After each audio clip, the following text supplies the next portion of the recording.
Hello friends, कैसे हैं आप सब।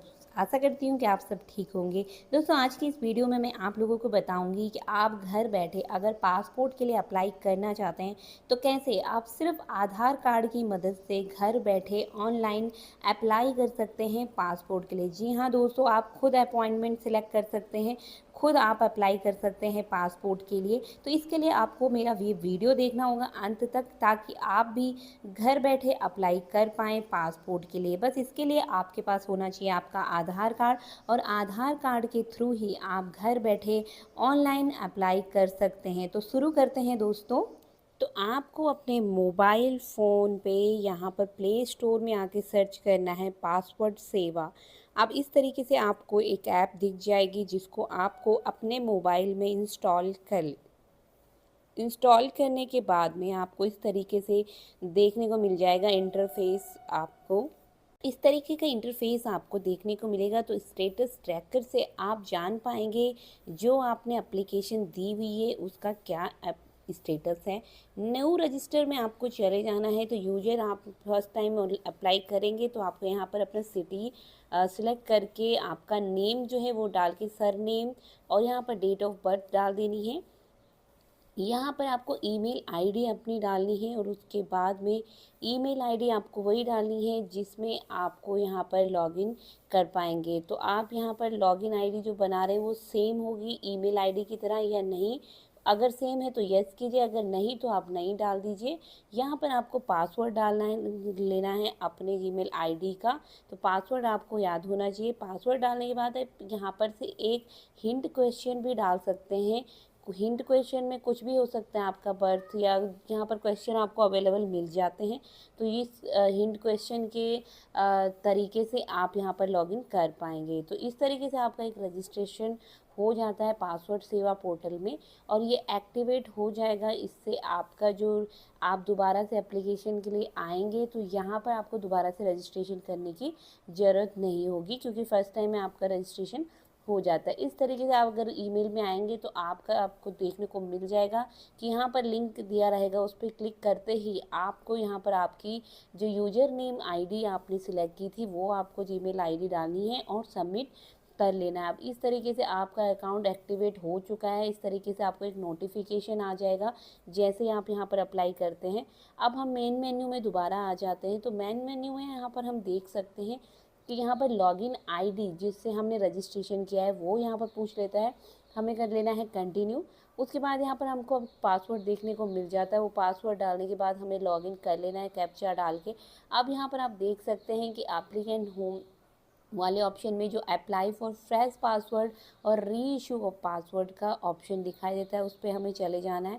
सिलेक्ट कर लेना है हमको यहाँ पर से सिटी और स्टेट, और स्टेट सिलेक्ट करने के बाद में यहाँ पर डिस्ट्रिक्ट डालने के बाद में अब यहाँ पर पासवर्ड टाइप हमें सबसे पहले एप्लीकेशन फॉर फर्स्ट पासवर्ड के लिए कर रहे हैं या री इशू के लिए कर रहे हैं वो सिलेक्ट कर रहे हैं। टाइप ऑफ एप्लीकेशन हमें सिलेक्ट करनी है, नॉर्मल है या तत्काल में हमें करनी है, अर्जेंसी में करनी है, तो वो यहाँ पर हमें सिलेक्ट कर लेना है। यहाँ पर तत्काल का मतलब ये है कि अगर आपको इमरजेंसी में लाइसेंस चाहिए तो आपको तत्काल करना है। अब इसके बाद बुकलेट टाइप आपको 36 पेजेस होते हैं और 60 पेजेस होते हैं, तो आपको सिलेक्ट कर लेनी है बुकलेट टाइप। तो आप सिलेक्ट करके यहाँ पर यूजर नेम आपको डालना है कि किस नेम से आप अप्लाई करना चाहते हैं ड्राइविंग लाइसेंस के लिए। तो यहाँ पर आपका सरनेम आ जाएगा। उसके बाद आप देख सकते हैं यहाँ पर आपको सरनेम डाल देना है। फर्स्ट नेम, मिडिल नेम और लास्ट नेम अगर आपका है तो आपको फर्स्ट नेम में फर्स्ट नेम और लास्ट नेम में यहाँ पर सरनेम डाल देना है। अब यहाँ पर आप फर्स्ट क्वेश्चन जो have you ever been known the other name, तो यहाँ पर यस नो डाल देना है। आपका चेंज करा है आपने नाम तो yes no. Date of birth आपको डाल देनी है। योर प्लेस ऑफ बर्थ आपको डालना है। प्लेस ऑफ बर्थ का आपका विलेज, टाउन वगैरह आपको यहाँ पर डाल देनी है। सिंगल है, मैरिटल है वो आपको डालना है। और यहाँ पर सिटीजनशिप आपको सिलेक्ट कर लेनी है। उसके बाद पैन नंबर अगर आपका है तो पैन नंबर आपको यहाँ पर डाल देना है। वोटर आईडी अगर अवेलेबल है तो वोटर आईडी का नंबर भी आपको यहाँ पर डाल देना है। उसके बाद यहाँ पर एम्प्लॉयमेंट टाइप आप यहाँ पर से सिलेक्ट कर सकते हैं, जैसे कि आप गवर्नमेंट स्कोप में हैं या होम मेकर हैं या नॉट एम्प्लॉयड हैं, सेल्फ एम्प्लॉयड हैं, जो भी आपके सूटेबल है यहाँ पर आपको एम्प्लॉयमेंट डाल देना है। अभी यहाँ पर आप आ जाते हैं और parent either of your parent in case of minor spouse, अगर आपका बच्चा छोटा है उनके लिए कर रहे हैं या कैसे कर रहे हैं, तो यहाँ पर आपको सिलेक्ट करनी है 7th पास है और लेस है, या 10th पास है एबव है, बिटवीन 8th और 9th स्टैंडर्ड में है, तो यहाँ से आपको ग्रेजुएशन वगैरह आप सिलेक्ट कर सकते हैं। तो जैसे कि यहाँ पर आपका 10th पास एंड अबव है, तो आपको यहाँ पर इस तरीके से सिलेक्ट कर लेना है एजुकेशन क्वालिफिकेशन भी आपका। तो यहाँ पर आपका applicant eligibility for non ECR category, तो यहाँ पर आप क्लिक करके जान सकते हैं जो भी डॉक्यूमेंट रिक्वायर्ड है यहाँ पर नॉन ECR के लिए, तो वो यहाँ पर आप क्लिक करके जान पाएंगे कि क्या डॉक्यूमेंट रिक्वायर्ड है। तो इस लिंक पे जैसे ही आप क्लिक करेंगे तो आपको यहाँ पर से पता चल जाएगा। तो आपको यहाँ से एप्लीकेंट एलिजिबिलिटी के लिए सिलेक्ट कर लेना है, एजुकेशन वगैरह सिलेक्ट कर लेनी है, विजिबल डिस्टिंग्विशन मार्क वगैरह है तो वो यस कर देना है, नो कर देना है। तो ये सारी प्रोसेसेस भरने के बाद में यहाँ पर आपको फादर नेम, फैमिली डिटेल सबको देनी है। तो सबसे पहले आपको फादर नेम डाल देना है, उनका सर नेम डाल के, उसके बाद मदर नेम डाल के उनका मदर का सर नेम आपको यहाँ पर डाल देना है। अगर आपका कोई गार्जियन नेम है अगर एप्लीकेबल है तो यहाँ पर डाल के सर नेम वगैरह डाल के सिलेक्ट कर लें, सेव कर लें। तो यहाँ पर आपने डाल दी अपनी सारी डिटेल। अब प्रेजेंट रेजिडेंशियल एड्रेस आपको यहाँ पर डालना पड़ेगा। प्रेजेंट रेजिडेंशियल एड्रेस जो है आपका हाउस नंबर से लेके स्ट्रीट नेम वगैरह आपका जो भी है वो यहाँ पर आप डाल सकते हैं। तो यहाँ पर आप अकॉर्डिंगली डाल के विलेज, टाउन या सिटी जो भी है वो सिलेक्ट कर लीजिए। यहाँ से आपको स्टेट सिलेक्ट करके, डिस्ट्रिक्ट सिलेक्ट करके, पुलिस थाना जो आपका स्टेशन नियर बाय है वो डाल देना है, पिन कोड डाल के, मोबाइल नंबर आपको डालना है जो रजिस्टर्ड मोबाइल नंबर हो आपका आधार कार्ड के साथ में। उसके बाद ईमेल आईडी आपको यहाँ पर डाल देना है। ईमेल आईडी डालने के बाद आपको परमानेंट एड्रेस अगर सेम है तो यस कर दीजिए, अगर आपका एड्रेस चेंज है तो आपको यहाँ पर नो करना पड़ेगा। तो अगर आपका permanent address is same as present address तो आपको यस करना है, अगर नहीं है तो नो कर देना है। तो यहाँ से ये सारी डिटेल्स आपको फिलअप कर लेनी है। डिटेल्स आपको फिलअप करने के बाद में यहाँ पर आप प्रीवियस में भी जा सकते हैं, सेव कर सकते हैं। तो यहाँ पर सेव कर लेते हैं हम डिटेल्स। सेव करने के बाद में यहाँ पर आपको नेक्स्ट वाले ऑप्शन पे जाना है। इमरजेंसी कॉन्टैक्ट नंबर यहाँ पर आपको देना पड़ेगा। तो यहाँ पर इमरजेंसी कॉन्टैक्ट नंबर देने के लिए आपको नेम एंड एड्रेस अपना यहाँ पर डालना पड़ेगा। तो नेम और एड्रेस यहाँ पर आप डाल दीजिए, मोबाइल नंबर आप टाइप कर लीजिए। अब यहाँ पर आपको आइडेंटिफाई करने के लिए सर्टिफिकेट, पासपोर्ट डिटेल आपको यहाँ पर पासपोर्ट डिटेल देनी है। तो सबसे पहले have you ever held hold any identity certificate, तो अगर आपके पास है कोई आइडेंटिटी सर्टिफिकेट तो आपको यस करना है, अदरवाइज नो करना है। इस तरह के सारे क्वेश्चन आपको सिलेक्ट कर लेने हैं। अब आप यहाँ पर अदर डिटेल्स भी आपसे पूछी जाएगी, तो सारे क्वेश्चन आपको अच्छे से पढ़ के यहाँ पर यस नो सिलेक्ट करने होंगे। जब आप पासपोर्ट के लिए अप्लाई कर रहे हैं तो यहाँ पर आपको सारे ऑप्शन देख के यहाँ पर देख लीजिए। मैं तो यहाँ पर पढ़ के मैंने नो किए हैं सिलेक्ट, क्योंकि इनसे कोई से भी मेरा से रिलेटेड नहीं है। यहाँ पर भरने के बाद में आप देख लेंगे कि रिपब्लिक ऑफ इंडिया, यहाँ पर आपका जो है पासपोर्ट के लिए डिटेल्स वेरिफिकेशन मांगी जाती है। तो डिटेल वेरिफिकेशन के लिए यहाँ पर सबसे पहले तो आपका एप्लीकेंट का फ़ोटोज़ वगैरह यहाँ पर मांगा जाता है। ये सारी चीज़ें आपको जन्म तिथि वगैरह भर के आपका स्टेट वगैरह भर देना है। पूरा इस तरीके से फॉर्म आपको एक मिल जाता है, वो फॉर्म आपको फिलअप कर लेना है। अच्छी तरीके से पढ़ के आपको एड्रेस वगैरह फिल कर लेना है।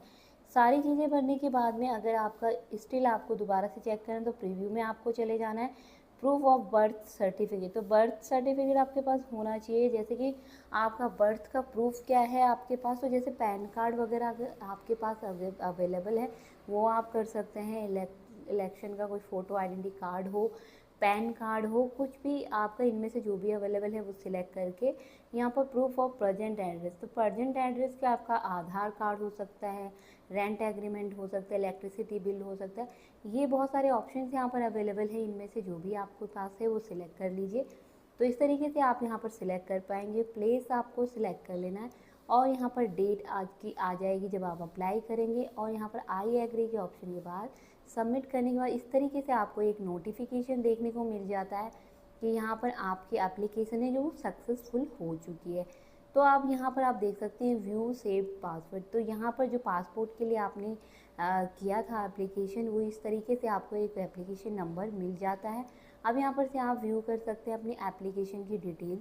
तो यहाँ पर आपका एप्लीकेंट डिटेल्स आपको देखने को मिल जाती है, आपका ARN नंबर्स, पे एंड शेड्यूल अपॉइंटमेंट। तो सबसे पहले आपको अपॉइंटमेंट अगर सिलेक्ट करनी है तो आपको अपने बैंक अकाउंट को सिलेक्ट कर लेना है, जैसे कि आपका SBI में है, इंटरनेट बैंकिंग है, डेबिट कार्ड वगैरह, क्रेडिट कार्ड है, या चालान पेमेंट के थ्रू अगर आप कैश करवाना चाहते हैं SBI ब्रांच में, तो वो भी आप सिलेक्ट कर सकते हैं। अब इस तरीके से आपको यहाँ अपॉइंटमेंट का शेड्यूल देखने को मिल जाता है कि कब कब अवेलेबल है, किस किस डेट में अवेलेबल है, कहाँ पे अवेलेबल है। ये सारा आपका जो सिटी आपने सिलेक्ट की है उसके अकॉर्डिंगली आपको दिखा देता है। तो यहाँ पर आपको सिलेक्ट कर लेना है। यहाँ पर से आप देख सकते हैं जो भी ये ऑप्शन आपके लिए अवेलेबल है वो देख के आप डेट सिलेक्ट कर सकते हैं। अर्लीस्ट अपॉइंटमेंट आपके लिए अवेलेबल है 31 मई को। तो यहाँ पर इस तरीके से आपको डेट दिखा देता है। जिस दिन आपको सूटेबल लगता है कि आप उस दिन उस अपॉइंटमेंट के दिन जा सकते हैं पासपोर्ट बनाने के लिए, तो वो आपको यहाँ से सिलेक्ट करने है। आपको डेट दिख जाती है। अब यहाँ पर हम पे एंड बुक अपॉइंटमेंट कर सकते हैं। तो यहाँ पर सबसे पहले पेमेंट हमें करनी है, जो हम UPI से भी कर सकते हैं, क्रेडिट कार्ड, डेबिट कार्ड किससे भी कर सकते हैं। तो वह UPI अगर हम कर रहे हैं तो यहाँ से सिलेक्ट कर लेंगे, UPI नंबर डालेंगे अपना और कन्फर्म कर लेंगे। तो इस तरीके से जो पेमेंट है हमारी 1500 रुपये की फ़ी है वो यहाँ पर हमारी पेमेंट हो जाती है। अब जब पेमेंट हो गई है तो यहाँ पर हमें देखने को मिल जाती है कि यहाँ पर अमाउंट सक्सेस हो चुका है हमारा। तो यहाँ पर अपॉइंटमेंट बुक सक्सेसफुली इस तरीके से एक नोटिफिकेशन हमें देखने को मिल जाए जिसमें हमें जो है अपॉइंटमेंट डेट देखने को मिल जाती है। तो इस तरीके से हम पासपोर्ट बनाने के लिए पूरी प्रक्रिया करके ये स्टेप बाय स्टेप वहाँ पर जाके यहाँ पर आपका पासपोर्ट आपको रेडीली मिल जाता है। तो इस तरीके से इससे 7 जो स्टेप्स होते हैं वो आपको कंप्लीट करने होते हैं अपॉइंटमेंट के दिन जाके। जब आपके सारे 7 स्टेप कंप्लीट हो जाएंगे तो आपका यहाँ पर जो एप्लीकेंट का डिटेल्स है आप यहाँ पर देख पाएंगे और आप ट्रैक भी कर सकते हैं अपना एप्लीकेशन जो आपने दी है उसके अकॉर्डिंगली। तो आपका जो वेरिफिकेशन होने के बाद में पासपोर्ट आपके एड्रेस पे, जो आपका करंट एड्रेस है उस पे आपको इशू हो जाता है। तो इस तरीके से आप घर बैठे अप्लाई कर सकते हैं पासपोर्ट के लिए और अपॉइंटमेंट की डेट भी आप अपने तरीके से सेट कर सकते हैं और घर बैठे आप बना सकते हैं पासपोर्ट। तो दोस्तों आशा करती हूँ कि वीडियो आपको पसंद आया होगा। पसंद आया है तो प्लीज़ लाइक एंड शेयर कर दीजिए।